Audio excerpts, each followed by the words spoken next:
श्री गणेशाय नमः। श्रीमद्भागवत महापुराण सुखसागर कथा अध्याय 7वां। राजा त्रिशंकु का वृत्तांत। श्री सुखदेव जी ने कहा, हे राजन, मानधाता की मृत्यु के पश्चात उसका बड़ा पुत्र अम्बरीश राज सिंहासन पर बैठा। उसके वंश में हरि नामक ऐसा प्रतापी राजा हुआ कि उसने नागों की सहायता करके गण्य को हराया था। तब नागों ने अत्यंत प्रसन्नतापूर्वक अपनी बहन का विवाह उससे करके यह वरदान दिया था कि जो लोग तुम्हारे नाम का स्मरण करें उन्हें कोई भी सर्प दुख नहीं देगा। हरित के वंश में त्रिशंकु नामक प्रतापी राजा हुआ, परंतु गुरु वशिष्ठ के पुत्रों के शाप के कारण वह चांडाल हो गया। तत्पश्चात विश्वामित्र के वरदान से उसे स्वर्ग की प्राप्ति हुई। यह सुनकर राजा परीक्षित ने कहा, हे श्री सुखदेव जी, यह कथा आप विस्तार पूर्वक वर्णन करने की कृपा करें। श्री सुखदेव जी ने कहा, हे राजन, एक दिन राजा त्रिशंकु ने वशिष्ठ जी से यह कहा कि आप मुझसे ऐसा यज्ञ कराइए जिससे मैं इसी शरीर से स्वर्ग चला जाऊं। यह सुनकर वशिष्ठ जी ने उत्तर दिया, हे राजन, ऐसा यज्ञ कराना हमें नहीं आता है। तब राजा ने वशिष्ठ के पुत्रों से भी यही बात कही। उन्होंने राजा को शाप दिया कि तू गुरु का वचन मिथ्या समझकर हमसे फिर पूछने आया है, इसलिए तू चांडाल हो जाएगा।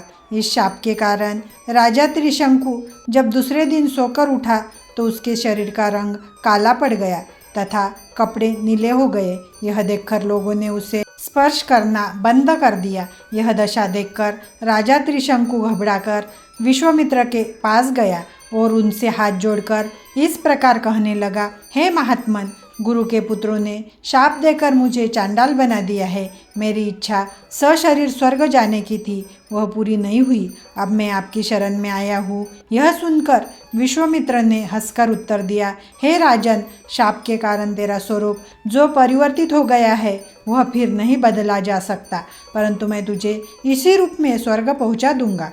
यह कहकर विश्वामित्र ने पृथ्वी के संपूर्ण ऋषियों को अपने यहाँ बुलाया, परंतु उनमें वशिष्ठ के 100 पुत्र नहीं आए। यह देखकर विश्वामित्र ने उन्हें अपने शाप से डोम बना दिया।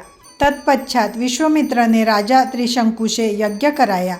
उस यज्ञ में किसी भी देवता ने आहुति स्वीकार नहीं की। तब विश्वामित्र ने क्रुद्ध होकर राजा त्रिशंकु को अपने कमंडलू के जल द्वारा स्नान कराते हुए कहा, तू मेरे तपोबल से स्वर्ग में चला जा। हे परीक्षित, विश्वामित्र के तपोबल से राजा त्रिशंकु चांडाल होते हुए भी स्वर्ग में जा पहुंचा तथा कुछ देर के लिए इंद्र के सिंहासन पर भी बैठ गया। जब इंद्र ने यह देखा कि एक चांडाल मनुष्य इंद्रासन पर बैठा हुआ है, तब उसे एक लात मारकर नीचे गिरा दिया। उस समय देवताओं ने त्रिशंकु से कहा, तू चांडाल है, अंततः नीचे सिर और ऊपर पाँव करके पृथ्वी पर गिर। इस स्वर्ग में चांडालों के लिए स्थान नहीं है। देवताओं द्वारा यह कहने पर जब त्रिशंकु उल्टा होकर नीचे गिरने लगा, उस समय वह विश्वामित्र को पुकारते हुए चिल्लाया, हे विश्वामित्र जी, इंद्र ने मुझे लात मारकर इंद्रासन से नीचे गिरा दिया है, अंततः आप मेरी सहायता करें। यह सुनकर विश्वामित्र ने त्रिशंकु से कहा, तू वही बना रह। तब ऋषि की आज्ञा से वह नीचे गिरता हुआ जिस स्थान पर चला आया था वही ठहर गया। इसके उपरांत विश्वामित्र ने उसके लिए अपने तपोबल द्वारा नवीन स्वर्ग का निर्माण कर नवीन देवताओं की रचना आरंभ कर दी। यह देखकर सब देवता घबराकर विश्वामित्र की शरण में जाकर इस प्रकार प्रार्थना करने लगे, हे मुनिराज, यदि आप दूसरे देवताओं को जन्म देंगे तो उससे हमारा अपमान होगा। अंततः श्री नारायण जी की आज्ञा के बिना आपको ऐसा कार्य करना उचित नहीं है। यह सुनकर विश्वामित्र ने उत्तर दिया, हे देवताओं, मैं त्रिशंकु को स्वर्ग में रहने का वचन दे चुका हूँ। अंततः मेरा बनाया हुआ स्वर्ग तो उसके रहने के लिए स्थिर बना रहेगा, परंतु अब तुम्हारी बात मानकर दूसरे देवताओं की रचना नहीं करूँगा। इस प्रकार विश्वामित्र ने नए देवता न बनाकर उस स्वर्ग को बना रहने दिया। अंततः आज तक राजा त्रिशंकु उस नए स्वर्ग में उल्टा लटका हुआ है। उसके मुख से लार गिरती है, उसी से कर्मनाशा नदी की उत्पत्ति हुई है। उस नदी में पाँव डालते ही मनुष्य के समस्त पुण्य नष्ट हो जाते हैं। राजा त्रिशंकु की छाया मगध देश पर पड़ती है, इसलिए मगध को मरने के लिए अपवित्र कहा गया है। हे परीक्षित, त्रिशंकु का पुत्र हरिश्चंद्र नामक राजा अत्यंत प्रतापी हुआ। उसने वरुण देवता की यह मनोती मानी थी कि यदि मेरे पुत्र हो तो मैं उसी को तुम्हारे बलि चढ़ाऊंगा। वरुण देव ने प्रसन्न होकर उसे रोहित नामक एक पुत्र दिया, परंतु उस बालक की आयु 12 वर्ष हो जाने पर भी राजा ने उसे बलि नहीं चढ़ाया। जब वरुण देव ने बालक को बलि देने के लिए बहुत हट की, तब बालक ने यह समझा कि अगर घर में रहने पर किसी न किसी दिन मेरी बलि अवश्य दी जाएंगी, तो वह अपने प्राण बचाकर तीर्थ यात्रा करने के लिए चला गया। उस समय वरुण देवता ने क्रुद्ध होकर राजा हरिश्चंद्र के शरीर में जलंधर रोग कर दिया। उस रोग के कारण राजा मृत्युतुल्य हो गया। तब उसका समाचार सुनकर रोहित ने अपने मन में यह विचार किया कि मेरे ऐसे जीवन को धिक्कार है, जो वरुण देव के क्रोध के कारण मेरे पिता मारे जा रहे हैं। ऐसा विचार करके जब वह घर लौटने लगा, उस समय मार्ग में उसकी भेंट विश्वामित्र के भांजे शून्यसेन से हो गई। रोहित ने शून्यसेन के माता पिता से यह कहा कि तुम 100 गौ लेकर अपने एक पुत्र को हमें दे दो। उस समय शून्यसेन के पिता अजय कीर्ति ने यह कहा कि मुझे बड़ा पुत्र अत्यंत प्रिय है, अंततः मैं उसे न दूंगा। उसकी पत्नी बोली कि मैं अपने छोटे पुत्र को बहुत चाहती हूँ, अंत उसे न बेचूंगी।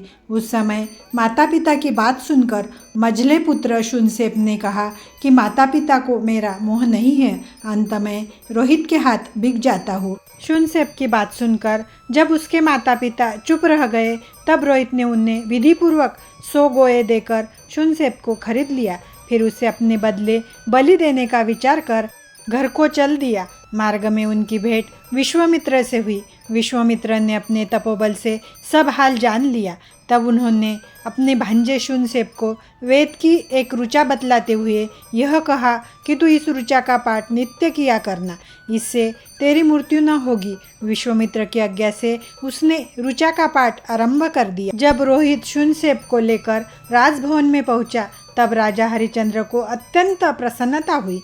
तदुपरांत राजा ने विश्वामित्र आदि ऋषियों को बुलाकर वरुण देवता को बलिदान देने के लिए यज्ञ आरंभ किया। उसने मन में यह निश्चय किया कि राजकुमार रोहित के बदले शून्यसेन को बलि देकर वरुण देवता को प्रसन्न कर लूँगा, तब वे मुझे भी स्वस्थ कर देंगे। अस्तु, यज्ञ करते समय जब शून्यसेन को बलि देने का अवसर आया, उस समय विश्वामित्र ने वरुण देवता की बहुत स्तुति करके उन्हें प्रसन्न कर लिया और अपने भांजे को बलि होने से बचा लिया। वरुण देवता ने वरदान देकर राजा हरिश्चंद्र का रोग भी दूर कर दिया। इस प्रकार रोहित तथा शून्यसेन दोनों के प्राण बच गए। तत्पश्चात विश्वामित्र ने राजा हरिश्चंद्र को ज्ञानोपदेश दिया, जिससे राजा हरिश्चंद्र मुक्ति को प्राप्त हुआ तथा रोहित अपने पिता के सिंहासन पर बैठकर धर्मपूर्वक प्रजा का पालन करने लगा। इति श्रीमद्भागवत महापुराण सुखसागर कथा अध्याय 7वां समाप्त।